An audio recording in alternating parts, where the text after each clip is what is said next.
Bro, there is no doubt in my mind. There are literally thousands of people in Hollywood that could create better characters and storylines than those at the WWE. Without a shadow, we've got the worst at the WWE right now.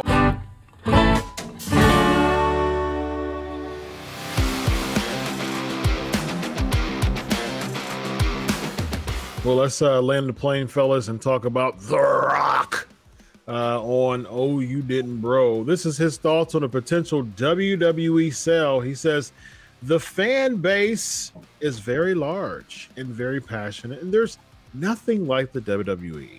So I think with the new owners, if there are new owners and acquirers that are going to come in, I think they have to share that same passion for the company and for the world of professional wrestling, which isn't always easy to do. Now, we talked about Disney, which won't share that love for professional wrestling. They'll just be from a business point. This actually brings an interesting angle to what we talked about before. We'll go with you, East. With The Rock's comments mixed with the Disney conversation that we had, if they were to buy the company, your thoughts on that? I think Dwayne laid it out as plain as anybody with, the power his voice holds in the entertainment world for everyone to understand it, that if he's saying that it is a unique entity, that if it's not treated carefully in a certain way, it will wither and die. And it's not like anything else you can do. Because if you do it wrong in a year and you're inheriting the Fantastic Four and you make the worst movie ever, wrestling dies. So you can't do that. You have to be innovative and new and bringing forward thinking, but you also have to stick to what has and always will work, which normal entertainment and Hollywood people, for better or worse, don't really understand.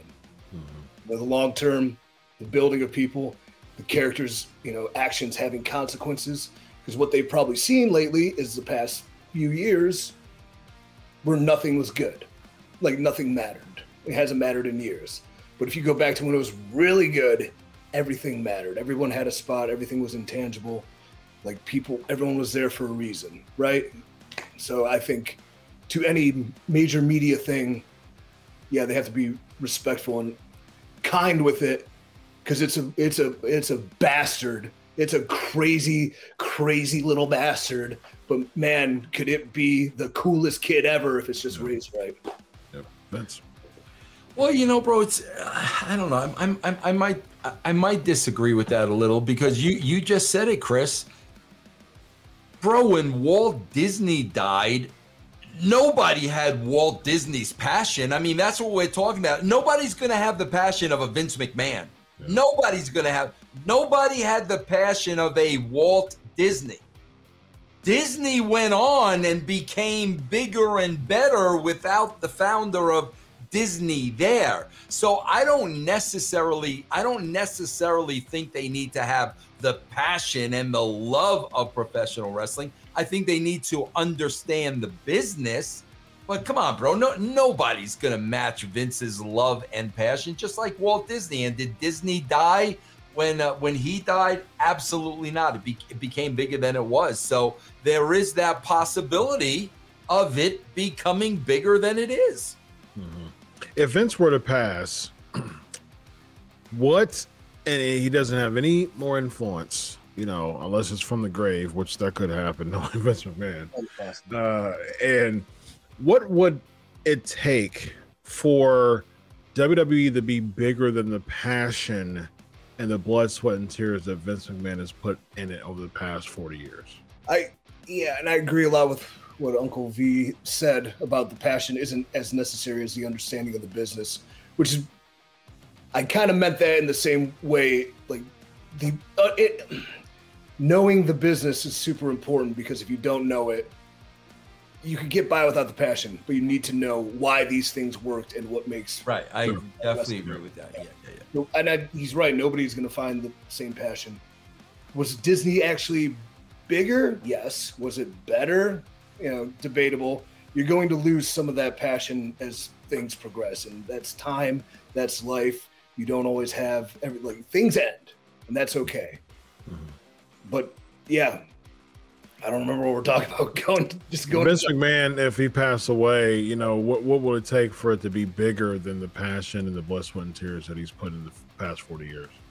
More people watching, more into the culture. Like maybe the one thing that's keeping professional wrestling out of the culture was their disdain for Vince the entire time. Maybe egos, and there's just some sort of switch flipped with, you know, the 6 networks or the Illuminati, whatever, that where they're like, we're going to bring this in now because now it's accepted because mega media conglomerate number 3 is part of that. So now it's pushing the culture and fans find it more because it's more easy to digest. It becomes TikTok, you know, it becomes like real ADD and stuff or whatever the future is for television. It becomes more reality TV, whereas Jersey's like, I don't know what's made those things succeed except being at the right place at the right time, but getting there, yeah. If it's pushed by the right people, and Vince is always an outsider to that. He's, you know, to the real club. A bit out of touch, as you would always say, Vince Russo. Yeah, and bro, listen, bro, I listen, Chris, we watch Monday nights. There is no doubt in my mind, bro, when you watch the Avengers, these characters are well defined. Okay, when you watch any superhero movie, these characters are well defined. There is a plot, there is a storyline.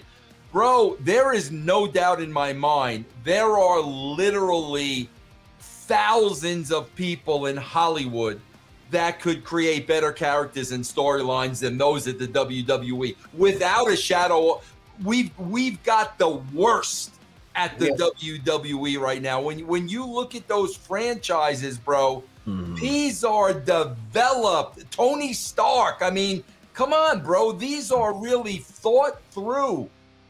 That's what's lacking. And if that ever came back to the product, then take what EC3 said, bring that back to the product, put that in a real world type of environment. Yeah. Now you got something cool and hip again. Yeah. I one of my favorite cartoons when I was a kid to watch was Hong Kong Phooey. I was a big Hong Kong Phooey mark. And I loved the theme of Hong Kong Phooey. It was this dog who was a janitor who could talk, and he would go into a cabinet when he saw a villain and he heard about a villain. So then he would have a cat named Spot who would do all of his dirty work, but Hong Kong Phooey took the credit the entire time, every single time, right? Yeah. He was like, let me get my Hong Kong Booger Kong Fu, right? So he would say, yeah, wow. And he would get trapped into something, and Spot would just hit him or something like that. All of a sudden, the drawer would come out and hit the villain, and then Hong Kong Fu would get up like, oh, man.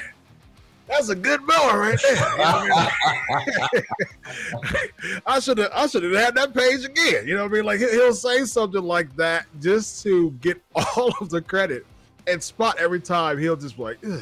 You know what I mean? Like he'll just be like, all right, whatever, man. He'll just take the credit. Hong Kong Phooey. But it was the same character with different scenarios. Every single show, there was a different villain. There was a different scenario.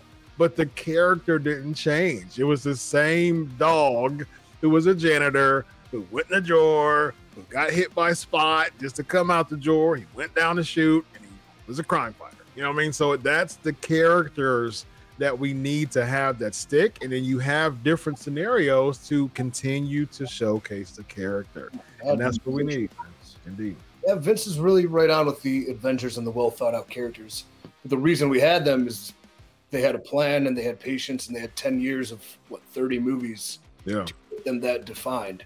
They didn't have to blow it all once. So to your point, that's either something they absolutely will do and understand the value, or they'll do the exact opposite and double down on what we're doing now and just keep throwing it out there. And exactly. And it's funny because I gave I showed Hong Kong Phooey to my kids. So Hong Kong Phooey was a generation before me, and I'm showing it to a generation after me, and they got sucked right into it. My kids love Hong Kong Phooey because it's the same character. That's the same situation. I love seeing a friend's kid and, hey, what are they watching? What kind of garbage, awful programming do they have on? And it's like they're watching Looney Tunes. And they don't care that it's made in, they're just into it. It's fun. Yeah. I'm like, that's great. So, like, we're not totally lost. What is great, ladies and what is really great, ladies and gentlemen, is these two people on the screen with me. The former world champion. I have two former world champions on the screen, ladies and gentlemen. Former world champion Vince Russo, former world champion EC3.